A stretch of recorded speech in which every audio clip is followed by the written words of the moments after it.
Hello, this is Nitin Dahad with EE Times, and I'm here in New Delhi, India, and having a good chat with our senior India correspondent, Yashasvini Razdan.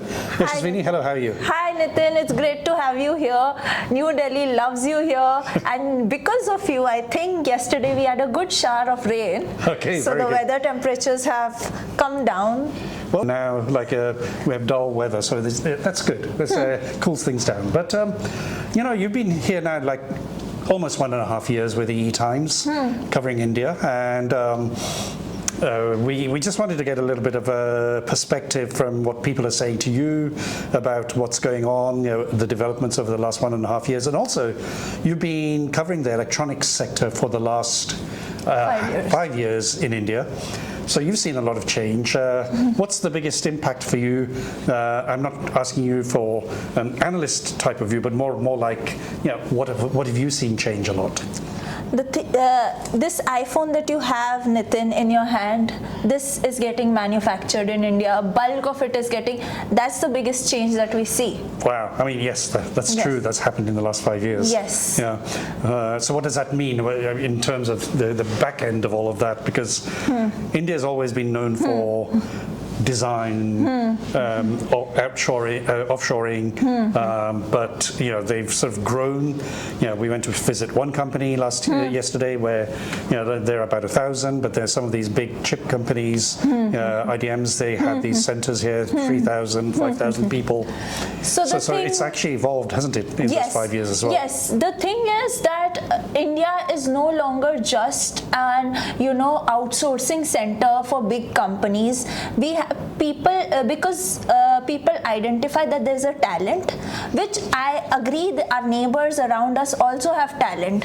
But what sets Indian engineers apart is that the language barrier increases, technical skills. The correspondence between global teams and Indian teams. The first Indian product design team that came into India was Texas Instruments, back in Bangalore 40 years ago. Correct. So, and then we had an EDA company, Gateway, which is now Cadence in Noida. So, within the last 40 years, India did get delayed by a bit, but in the last 1 decade, we have seen an accelerated growth in terms of electronics product development, and it did start with manufacturing of mobile phones, with this big Foxconn setting up their EMS plants. One could say that only assembly is happening, but the fact that a final product is coming out of India, which was lagging behind in electronics product development for a very long time, that's a big achievement in itself. And the fact that having Foxconn manufacturing mobile phones, it gave impetus to develop a lot of ancillary industries around that whole ecosystem. Yes. Along with that, the government has also provided a lot of schemes, which Make in India was one thing, but Make in India led to PLI, production linked incentives. Okay. Production linked incentives were followed by design linked incentives. So there is a strategy which I believe the government of India is trying to follow.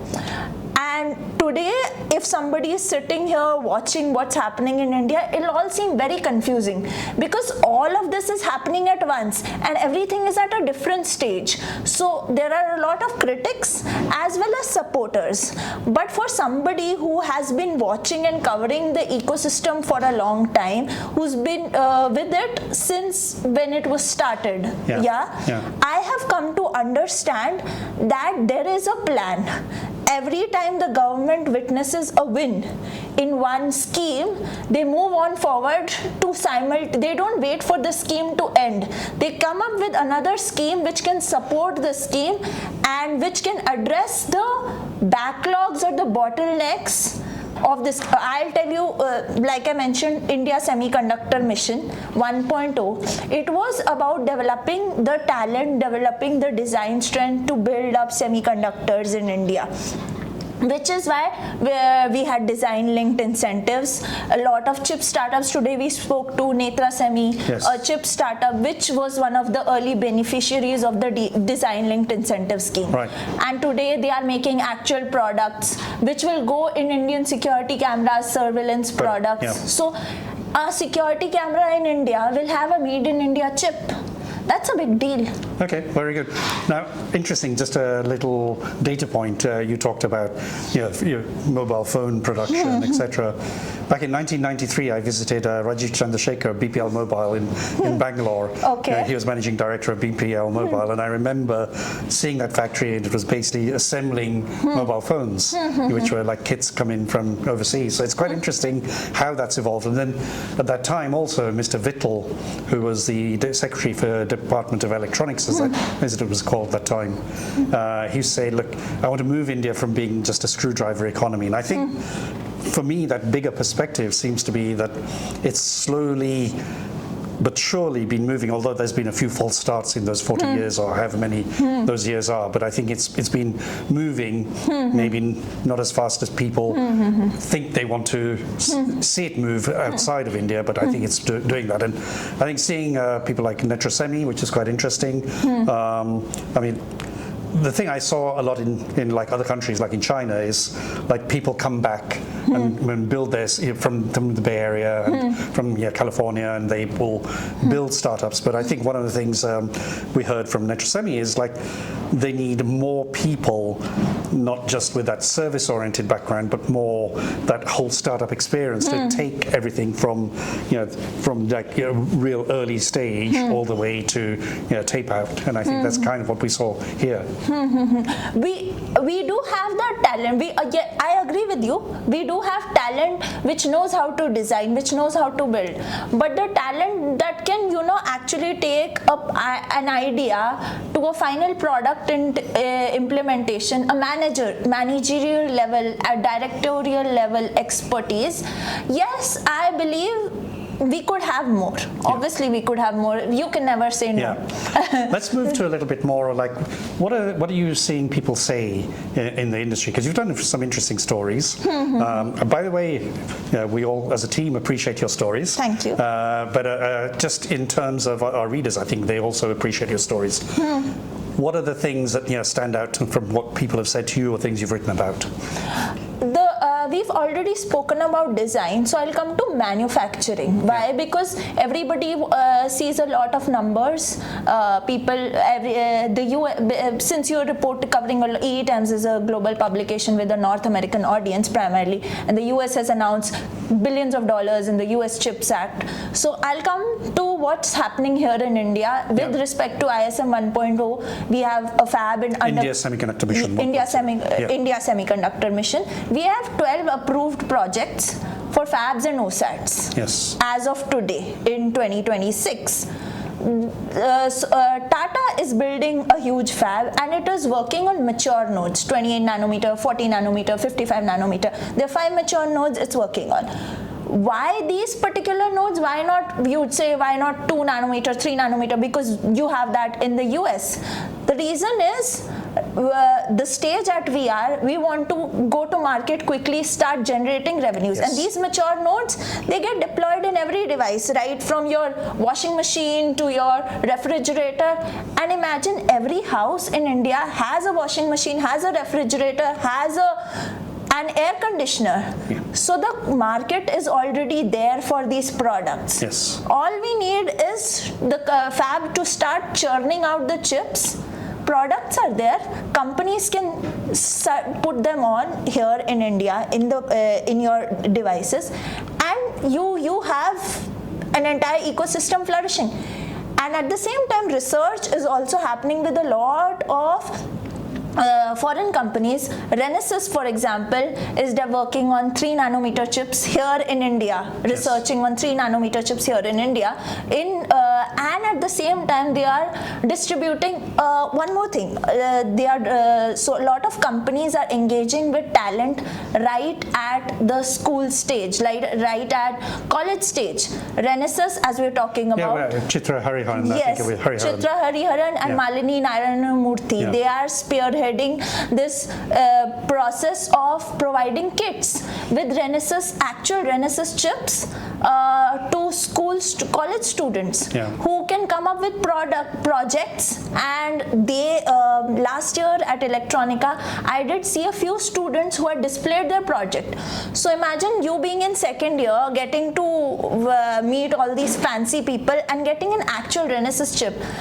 As a college student, it's very expensive buying a Renaissance chip for a college student, but getting access to those and getting the required training, getting the software support, everything from scratch to build an actual project, a working prototype, that's commendable. It is. So what I see at Texas Instruments, for that matter, Texas Instruments is working specifically to build for women empowerment. They are training women from different college students. They have a yearly annual program where they select a few students. These girls are invited to the Texas Instruments campus in Bangalore, where they are trained on different semiconductor programs, VLSI programs, and that's and then these students go back. There's no boundary that they have to join Texas Instruments. They can go ahead and do so. That's talent development. Big companies are investing in talent because they see that India is a place where you can build products. One of the stories you did just recently was Tata ASML. Yes. That's a big story here, isn't it? So tell us a little bit about that.